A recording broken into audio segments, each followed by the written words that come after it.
neighbor waved at me every morning until last Tuesday. We live in a small apartment building in Lisbon. Every morning at 7:30 sharp, I'd see Senor Duarte on his balcony, smoking his thin cigars, waving politely when I left for work. Always the same. Beige cardigan, slippers, a quiet smile.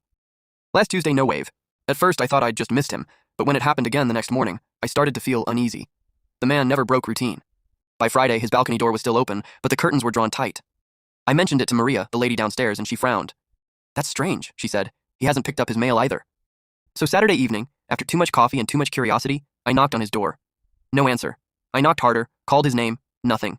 I should have left it there, but the hallway smelled off, faintly metallic and sweet, like spoiled fruit. I tried the handle, it turned. Inside, everything was spotless.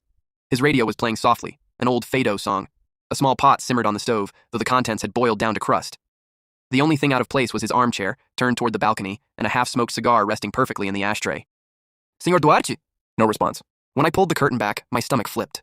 He was sitting outside facing the sunrise, still in his cardigan, but he wasn't moving.